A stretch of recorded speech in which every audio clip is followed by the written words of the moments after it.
Hello guys, आज की इस वीडियो में हम रिव्यू करने वाले हैं ब्लैक पैंथर 2 वकांडा फॉरएवर को।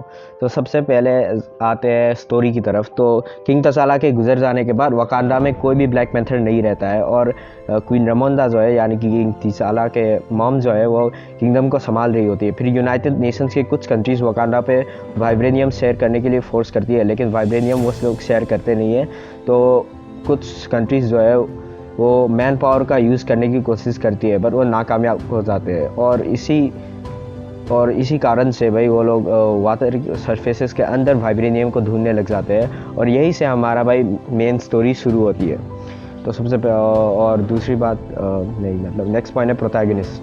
तो हमारी प्रोटैगनिस्ट होती है सुरी इस स्टोरी में। भाई पहले हाफ में तो लगा कि भाई ये हमारी प्रोटैगनिस्ट सुरी है या फिर रमोंडा, फिर बात धीरे धीरे पता चल जाता है कि भाई सुरी ही है हमारी मेन प्रोटैगनिस्ट।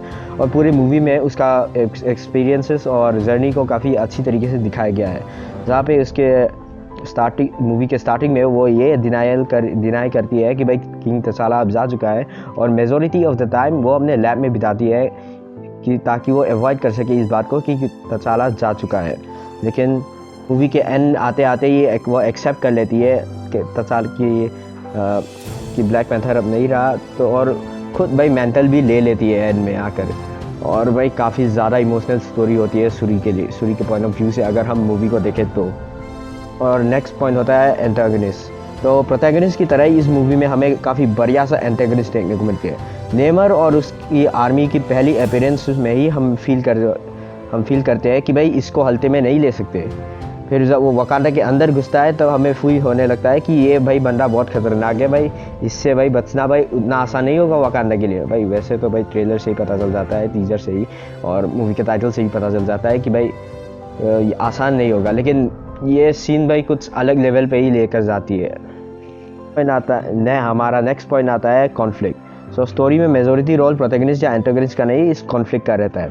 जहाँ वाइब्रेनियम को वकांडा शेयर करने से मना कर देती है, मतलब नो वाइब्रेनियम ट्रेड पॉलिसी रहती है उनकी, तो भाई बाकी के कंट्रीज सीस एंड ओसीज पे वाइब्रेनियम ढूंढना शुरू कर देती है और उन्हें टैलोकन के वाइब्रेनियम एक्सप्लॉइट करने लगती है। और भाई ऐसे ही एक्सप्लॉइटेशन करते हुए भाई उनका सामना नेमर से होता है, और नेमर के किंगडम से भाई तुम रिसोर्सेस लोगे, एक्सप्लॉइट करोगे, तो भाई तुम क्या एक्सपेक्ट करोगे, नेमर से तुम्हें बैकलेस मिलेगा। तो भाई नेमर पूरे शिप को ही तबाह कर देती है, यानी कि भाई वो तो थ्रेट को देखते ही ख़त्म कर देगा, जैसे कि मैंने एक्वामैन और नेमर की वीडियो में कहा था।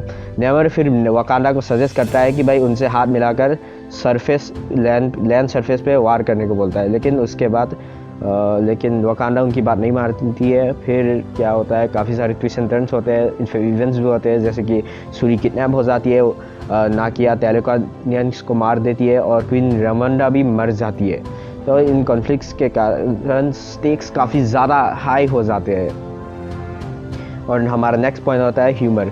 तो ये मार्वल की मूवी है तो भाई ह्यूमर देखने को ही मिलेगा, चाहे वो कहीं का हाईटेक वेपन्स को लेकर भाई हेट कमेंट्स ही क्यों ना हो, या फिर भाई एम्बागो का नेमर को फिशमैन बुलाना ही हो। ये कॉमेडी फोर्स फील नहीं होती किसी मूवी की। थॉर लव एंड थंडर मैं तुम्हारी बात कर रहा हूँ। एक्शन, तो एक्शन का पैकेज भी हमें भाई मॉडरेट अमाउंट पे देखने को मिलेगा, अच्छे खासे अमाउंट के देखने को मिलेगा। साथ में स्टार्टिंग सीन भी अच्छी खासी थी, तो फिर वही भरी एंड सीन में हम प्रोटैगनिस्ट के लिए काफ़ी ज़्यादा गजब तरीके से रूट कर रहे होते हैं। और भाई काफ़ी अच्छी नाइस कोरियोग्राफी मैं कहूँगा, बस नहीं कहूँगा। और मैं ज़्यादा कुछ स्पॉइल नहीं करूँगा इसके फाइट सीन्स और एक्शंस को लेकर, वो आप खुद ही देख लीजिए। और इंटरवल से पहले की जो चेस सीन होती है जहाँ पे रिरी विलियम्स भी इन्वॉल्व होती है, वो भी भाई सबको भाई गूज़बम्स ला देगी। बात करते हैं इनकी एंडिंग के बारे में, और एंड में तो भाई नेमर और सुरी हाथ मिला लेती है आफ्टर नेमर हार जाता है सुरी से, और उनके बीच में एक अलायंस फॉर्म होती है एक कंडीशन के साथ कि भाई किसी भी किंगडम के ऊपर कोई भी मुसीबत आ जाए तो दूसरा किंगडम उसे हेल्प करने आएगा। और देखते हैं कि भाई इसका इम्पैक्ट एमसीयू के अपकमिंग मूवीज़ या फिर इवेंट्स पे क्या फ़र्क पड़ता है। तो मैं ओवरऑल कहूँगा कि ये इस साल की मार्वल की तरफ से बेस्ट मूवी लगी, और फेज़ 4 को एंड करने के लिए काफ़ी ज़्यादा अच्छी स्टोरी सुनी है उन्होंने। इनफैक्ट मैं तो भाई इसे फेज़ 4 का बेस्ट मूवी मानूंगा। और इस मूवी को देखते वक्त भाई मास्टर पीस वाली वाइब्स आ रही थी। मास्टर पीस मतलब कि ये मूवी एक मास्टरपीस है भाई। और काफ़ी का सीन्स कुछ आइकॉनिक लगे मुझे, जैसे कि भाई सूरी का एक्सप्लोर करना पूरे तेलेकॉन को, वो अवतार की याद दिला रही थी। और जब एंड सीन में भाई, एंड सीन में मतलब एंड के फाइट सीन में जब ये लोग बोलते हैं इमोम बे वकांडा फॉर एवर, तो भाई इन्फिनिटी वार की वाइब्स दे रही थी। मतलब काफ़ी ज़्यादा इंटेंस सिचुएशन था एज वेल एज एंटरटेनिंग। तो मैं कहूँगा कि भाई आप इसे प्लीज़ मौका दे दीजिए। जब थॉर लव एंड थंडर को इतना बॉक्स ऑफिस मिल सकता है इंडिया के अंदर, 100 करोड़ के ऊपर जा सकती है, तो भाई ये भी जा ही सकती है ना। तो ठीक है, ये था मेरा रिव्यू। आप बताइए कमेंट सेक्शन में कि आपको लोगों को कैसा लगा ये मूवी।